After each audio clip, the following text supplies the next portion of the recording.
So now we will start with our session from Steve Jobs to e-commerce with Marco Landi. Please, one big applause for this man. Good morning, Adria Summit. I'm very pleased to be here with you. When my friend Boris asked me to join you in this conference, I said immediately, yes. I'm Italian. We are part of this grateful community. And I wanted to give you something that will make the future much stronger. The basis. And that's the reason why I said to myself, what could be my message? What should I tell these people? I had a great experience with Steve Jobs. And so I said, let's talk from the basis. Steve Jobs was someone that had really the best vision on how to make e-commerce. And I would like then to finish, to tell you what I learned from Steve, from my time spent with him, and hope that that will give you some ideas, will give you some inspiration. Everything started from Apple I. And Steve created with another Steve, Wozniak, in a garage. The first computer they created was a very simple one. I would like to show you because I am sure that you have not seen the Apple I.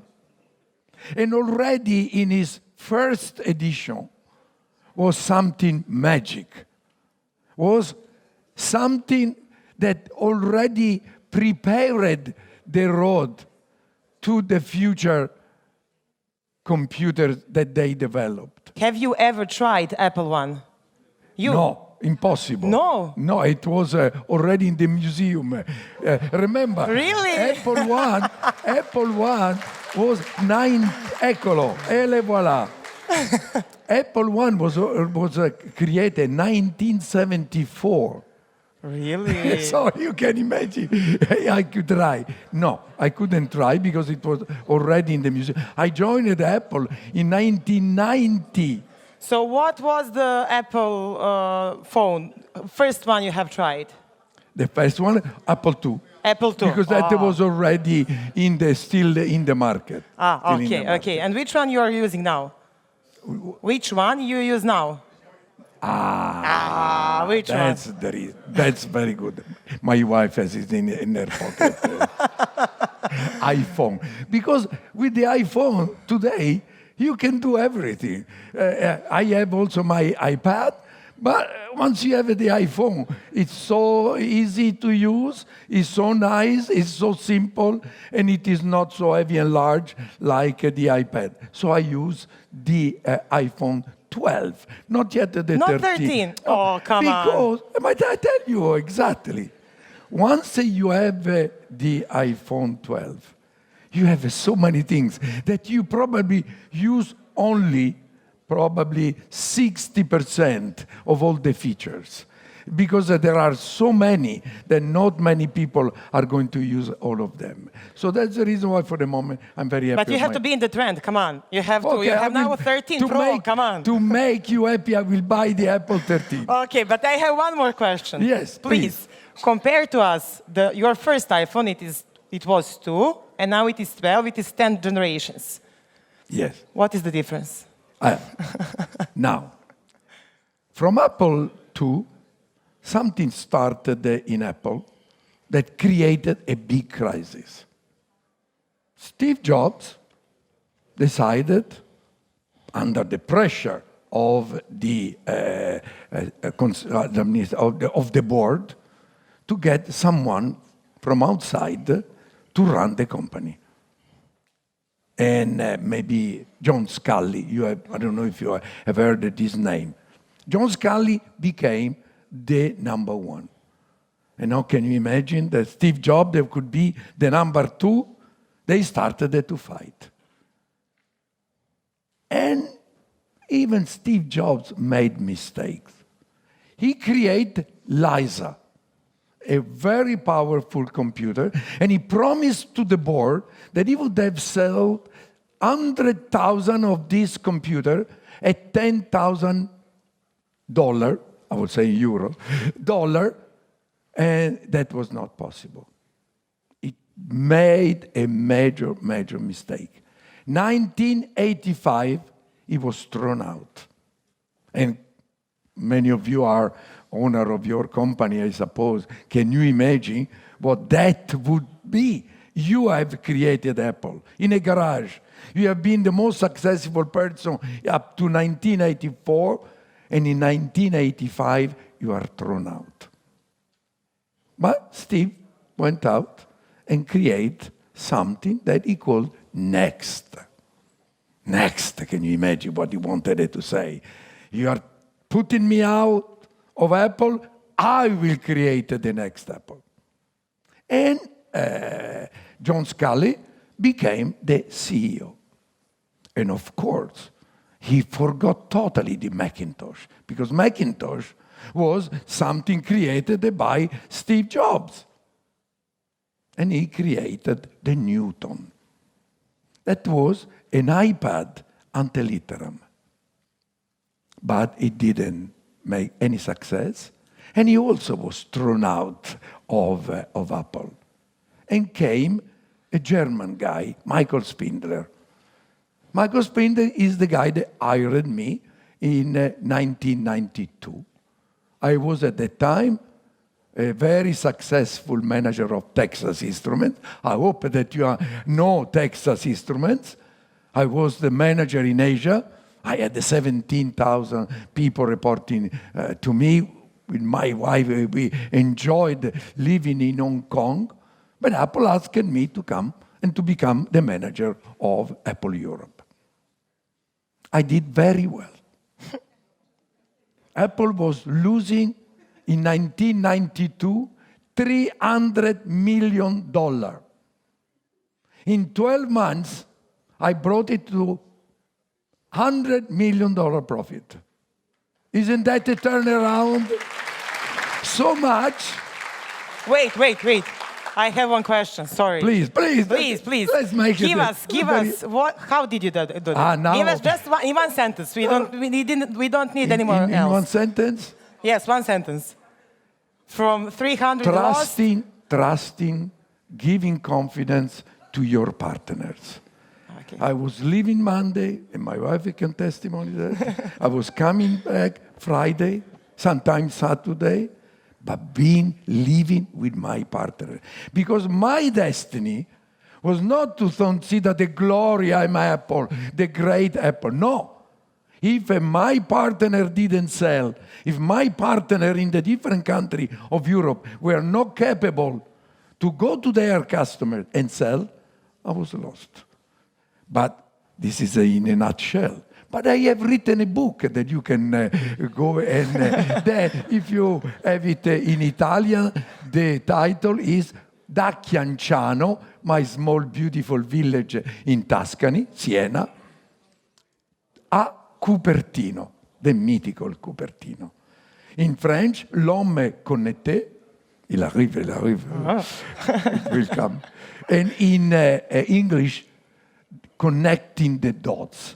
Because I took some words from a fantastic speech that was his testimony of Steve Jobs to Stanford University when he was already sick. He was already in a bad situation, in fact, and he died by a terrible... So in any case, making confident to answer your question to my partner. And making sure that they would trust me. Because that was a double relationship. If you don't give, you don't get. Okay, thank you. That is very important. It was successful. And a journalist from Business Week, today Business Week is not so important anymore, but Business Week at that time was the most important magazine. She came And she told me, Mr. Landi, I have heard that you have done something special for Apple Europe. Can we have an interview? Of course, I said. Why not? And we had an interview that front page, Mr. Landi has the recipe to save Apple. Because, remember, Steve Jobs was out, John Scully was out, Michael Spindler was almost on the way to be pushed out. It was really a catastrophe. And then Michael Spindler called me to become the chief operating officer, the president of Apple Computer in Cupertino. When I was there, I tried to do the same thing I did in Europe. But I learned one thing. Once you are the number one, you can do what you want. When you are the number two, and particularly you are the number two to the number one that you don't trust, that you don't see that he has a vision, it's tough. And they pushed out Michael Spindler, and they put another one, Gil Amelio, that was even worse than Michael Spindler. A guy that 2 months after he took the job wrote a book, How Did I Save Apple? We were in such a bad situation that we had to go to Bill Gates to ask him to invest in Apple. Now, can you imagine if there was something more horrible? But there was another thing even worse. 2,000 engineers, free of innovation. Do what you want. Innovate. For me, that concept has never worked. First of all, to innovate, you must have someone that has the vision. And then you align all the resources behind that. No way. In 1996, while our enemy Microsoft was getting out in the market every year a new operating system, we were not able, since 3 years, not to get out an operating system. Apple, 1996. 2,000 engineers in the magic, mythical Cupertino. Mismanagement.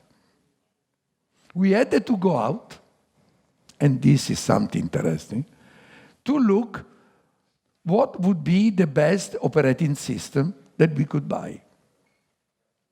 We had a troika, now we use this name, the troika, the CEO, the CTO, the COO, and we asked a team of technical people to analyze what was available in the market. The first one was a startup created by a French guy, Jean-Louis Gasset. This guy was previously the CTO of Apple Computer. And he created fantastic operating system, fantastic. Very well tested, performing well. And we say, we buy this operating system. A company that was valued 60 million, we offer 200. What would you do? You would say immediately, yes. But when you are greedy, and there is a big lesson for all of you, when this is the right moment, sell. Because you think, as Jean-Louis Gasset was saying, I have Apple by the neck. Oh no, I want 350. Big mistake. He resold it for 6 million to a Japanese company, Access. But then we went to the second one. And who was the second one? My CEO called me one day, I was in my office, say, Marco, tonight we are going to have a dinner with Steve Jobs. Okay. In that time, 1996, Steve Jobs was someone that we next lost everything. He had to close marketing, sales, manufacturing. He lost $100 million that were what he put behind that. But, and that is something incredible, he had Next OS. He had an operating system that he had created. And we started discussion on, I don't know if you know, Mello Park or Palo Alto. We had the dinners very secluded in different places. We couldn't be seen by the press with Steve Jobs. Finally, we decided to buy the operating system on Next OS. Imagine if Jean-Louis Gasset would have accepted our first offer. Bravo. Bravo. And I'm sure that you all have a mobile phone. I hope it is an iPhone. But we would have not got that. And the e-commerce, of which we are talking very much, we would not be able to start that. Now, even though I do not have that, I will try to finalize my speech, because I have to condense that, in what... Bravo. Thank you, you are very nice people, great. I want to finish with what I learned from Steve Jobs. And I hope that will be good, useful for you too. First of all, you must have vision. And you must make sure that that is your vision. Remember, when Steve came back, he knew that he would have not been the assistant of the CEO. He would have become the CEO. And his vision was the empire of iMac, iPhone, iPad, there is another one that comes, iPod. Thank you, brava Diana. You see, my wife is always with me, help me. The second one is trust your intuition. Make sure that you get input from everybody. Listen, but then follow your intuition. Because if you start doubting, then you lose the opportunity to really lead. And then you come to the third. Lead a loyal team. You must have a strong, loyal team. Very important. Then, when it is the time, jump the fence if necessary. In Italian, I don't know if I translated salta il fosso. What does it mean? When you see that you have in front of you barriers that you cannot break, don't go, jump.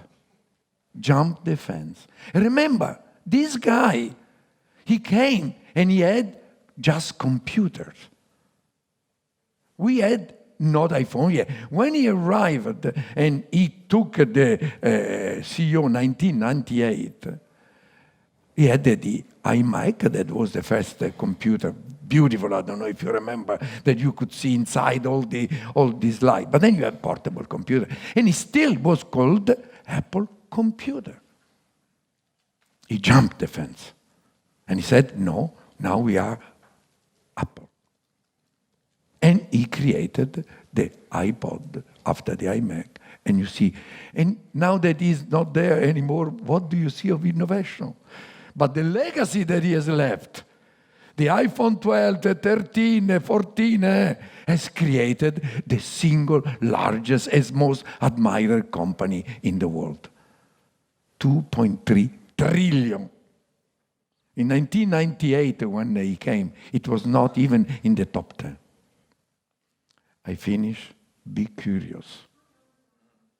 Be curious. Remember, Steve Jobs never created a single technology. Even the iPhone. What is the iPhone?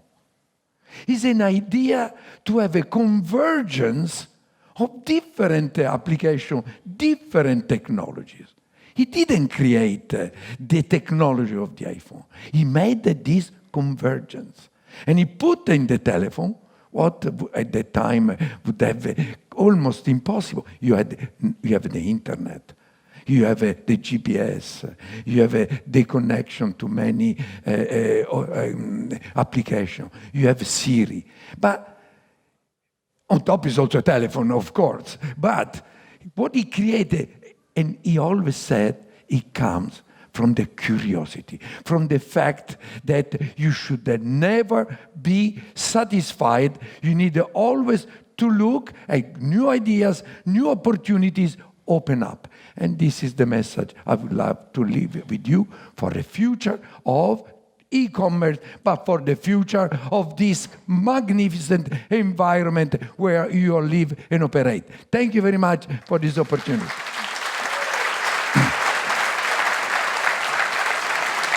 Please louder, make it louder for this amazing guy, please.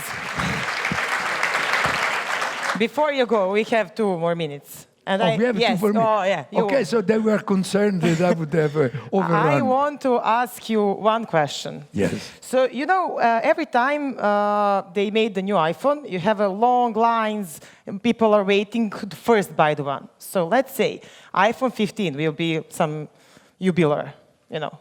Would you wait for the iPhone 15, and why? First of all, this is good marketing. It's all made up.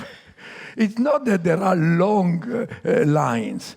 It's because you want to create the long lines so that you generate more attention, more expectation from other people. So it's a very good way to create expectation. So you start saying, we have just only limited availability. The next that we have created. So it's an outstanding market. But what I hope that now Apple is going to create is not another iPhone 14, iPhone 15. I would expect from a company like Apple something new, something better. Now that there is a world of artificial intelligence, is the time for Apple to come out with something innovative. Because look, Apple TV is a failure. I don't know how many of you have iWatch. I would expect that there is something that will really change the world, as Steve Jobs did with his iPhone. Thank you very much. Thank you. Thank you. Thank you. Adria Summit. Thank you. Thank you very much.